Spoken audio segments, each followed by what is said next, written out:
Ya sigo con la encuesta. Doctor Jaime Alberto Cabal, presidente de FENALCO. Buenos días, doctor Cabal.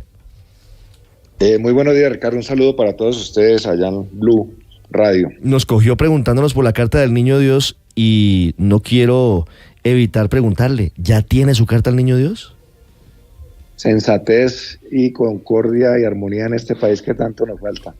Sensatez, armonía y concordia. ¿De eso hay algo en la mesa de concertación laboral? Pues la verdad que con la propuesta que se hizo ayer por parte de las centrales obreras no hay mucha sensatez. Sí hay armonía porque todos queremos llegar a un acuerdo, tanto el gobierno como las centrales obreras y nosotros representando a los empresarios. Lamentablemente la propuesta que se hizo sin ninguna base técnica pues aleja las posibilidades de concertar y entenderse, porque pues la realidad del país es otra. La realidad de la economía, la realidad del empleo, la realidad de la inflación.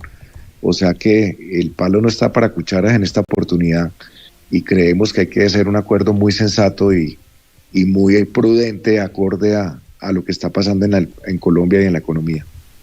Claro, es que lo que pidieron los sindicatos fue un aumento del 18%, que es incluso mayor que el del año pasado, que fue del 16%, con una inflación también mucho mayor el año pasado, que estuvo en el 13.12%. Aquí estamos hablando de una inflación que va a estar en el 9.8-10% y los sindicatos pidiendo el 18%. ¿Qué van a hacer entonces ustedes? ¿Van a permanecer callados, doctor Cabal, hasta que hagan una segunda propuesta, según usted, más sensata, las centrales obreras?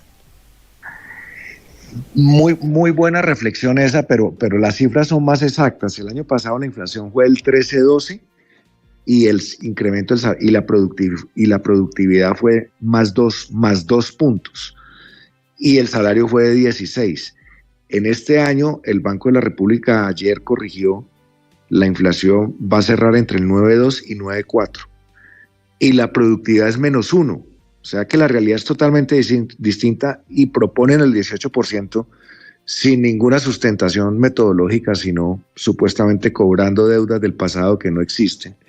Entonces, así es muy difícil ponerse de acuerdo cuando no hay criterios claros y metodológicos.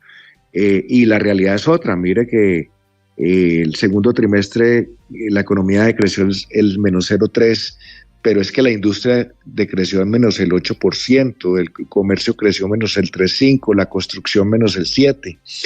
El empleo ya mostró signos de pérdida de dinamismo y se aproxima a un escenario de desempleo. O sea que no tiene sentido esa propuesta, y más cuando se debate, como lo dijimos ayer, no es consecuente debatir un proyecto de reforma laboral que va a incrementar los costos entre el 25 y 30% para las empresas.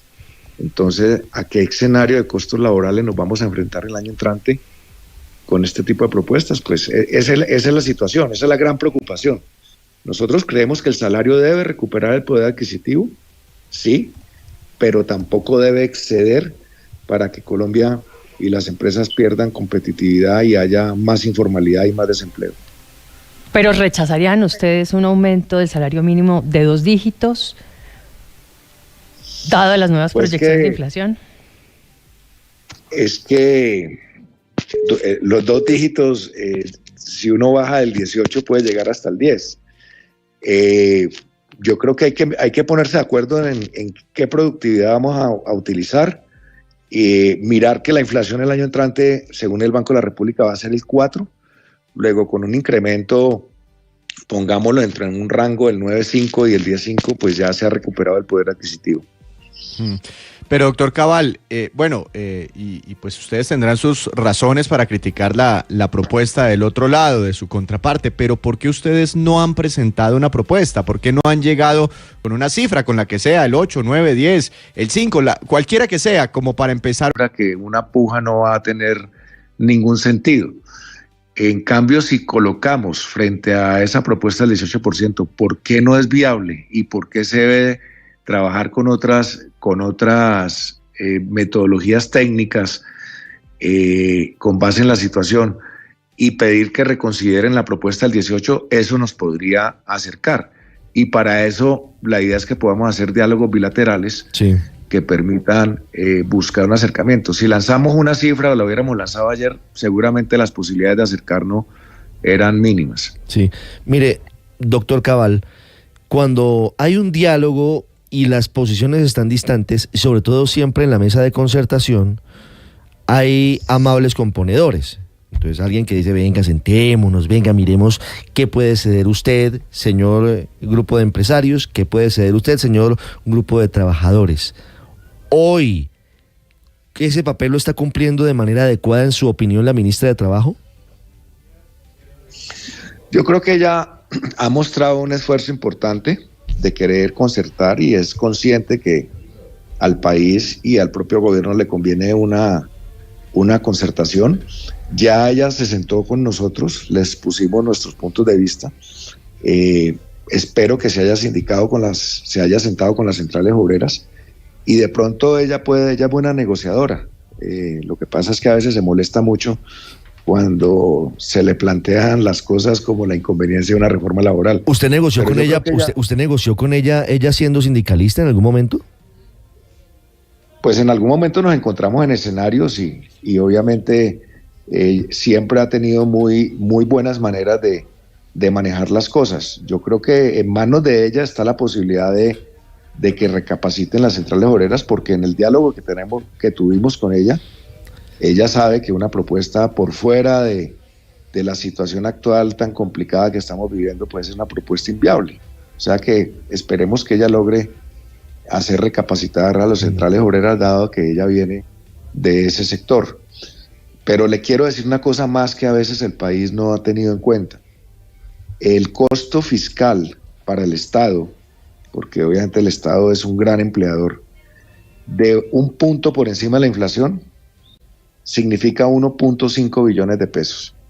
Si esa propuesta de las centrales obreras del 18 saliera adelante, por decir algo, al país le estaría costando 12 billones de pesos que no están presupuestados.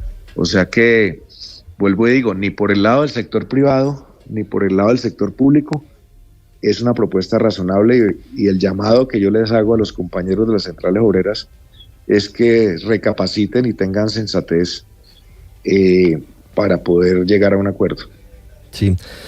Doctor Cabal, tengo conocimiento de que la última oportunidad de que haya una concertación vence este viernes, pasado mañana, el 15 de diciembre. ¿Usted es correcto? ¿Tiene hoy, usted ve la posibilidad de que se logre esa concertación o volveremos a los escenarios en los que el gobierno termina fijando el aumento del salario mínimo por decreto? Sí, efectivamente tenemos dos sesiones plenarias, la de esta tarde y la del viernes, y en el transcurso de estos días pues poder tener acercamientos. Nosotros quisiéramos continuar lo que ya hemos logrado en los últimos 2 años, que fue en el último año del gobierno Duque y en el primero del gobierno Petro, que fue concertar, y lo logramos. Pero para eso se necesita ubicarse en la realidad actual de lo que estamos atravesando en la economía, y esperamos que lo podamos lograr si hay, vuelvo y digo, prima la prudencia y la sensatez, que en este año es bien exigente ese sentido. Sí. Doctor Cabal, quiero hacer una última pregunta sobre el contexto en el que se da esta negociación, porque ustedes decían es inquietante y es la molestia de la ministra. Usted dice la ministra de Trabajo se molesta cuando le hablan de la reforma laboral, pero ¿por qué consideran ustedes que puede ser inconveniente de manera simultánea estar negociando un aumento consensuado del mínimo y avanzar en la discusión de la reforma laboral en la Comisión Séptima de la Cámara de Representantes? Pues porque genera mucho ruido. Mire, le voy a decir varias razones, una cualitativa y una cuantitativa. Primero, mientras se busca el espíritu de concertar y ponernos de acuerdo, por otro lado, el gobierno, el partido de gobierno empujan atropelladamente para que se voten impedimentos, recusaciones y se empiece a votar el texto de la reforma laboral, que va a traer altos costos laborales. O sea que no hay como, y que además se niega, como le negaron a los representantes que propusieron, hacer unas audiencias públicas para debatir, para discutir las bondades y los problemas y las consecuencias que para nosotros serán nefastas en el país. Entonces no es consecuente estar tratando de negociar, hablar y de empujar al mismo tiempo una reforma laboral que no fue concertada. Entonces, esa es la molestia. Nosotros dejamos una constancia como FENALCO, que no nos parecía consecuente mientras negociábamos salario mínimo. Eso pone muy nerviosos, digamos, a los empresarios, acordémonos, y a las empresas, que este país es 97% de micro, pequeña y mediana empresa. Entonces, una pequeña empresa que haga cuentas, lanzaron el 18% por un lado, pero están empujando una reforma laboral que me sube los costos del 25%, me van a enfrentar a un escenario de costos superiores al 40% el año entrante. Eso genera mucho ruido y nos genera mucha presión a nosotros como negociadores, a los gremios, porque nos llaman todo el día preocupadísimos porque están viendo las dos situaciones. Muchas empresas se pueden quebrar. Ya el Banco de la República dijo que si la reforma laboral prospera, más de 450,000 empleos se pueden perder. Entonces, no es bueno ese ruido de empujar por un lado el debate de la reforma laboral y por otro lado estar tratando de llegar a una concertación. No son señas claras para las empresas del país. Doctor Cabal, hablando de gremios, ¿FENALCO ya tiene definido por quién va a votar esta tarde como presidente del Consejo Gremial Nacional? FENALCO está impulsando una fórmula para que no haya votación. Estamos empeñados, y también lo hago en calidad de expresidente del Consejo Gremial, que tengo la responsabilidad de buscar, porque cualquiera de los candidatos puede ejercer con lujo de detalle la presidencia del Consejo Gremial, y yo creo que vamos a encontrar un punto de acuerdo, que es la esperanza que tengo de que no haya votación, sino que haya una elección, consensuada. Es decir, eso implicaría que uno de los dos candidatos se retire para apoyar al otro. Hoy los dos candidatos son Camilo Sánchez Ortega y Bruce McMaster. La idea sería que se llegara a un acuerdo, que se retirara una de las candidaturas y se proclamara la otra. Pues eso es parte de la fórmula que estamos armando y socializando, y vamos a ver si logramos tener éxito para que no haya votación y el presidente del Consejo Gremial salga fortalecido. Para que no haya división, esperamos. para que haya un mensaje de unidad, entre otras cosas. De acuerdo, esa es la idea. Doctor Cabal, muchas gracias, muchos éxitos en todas las reuniones y en todos los temas que están abordando en este momento. Ha sido usted muy amable. Bueno, muchísimas gracias. Un abrazo para todos. 8:15, la otra cara de la moneda es la de los sindicatos.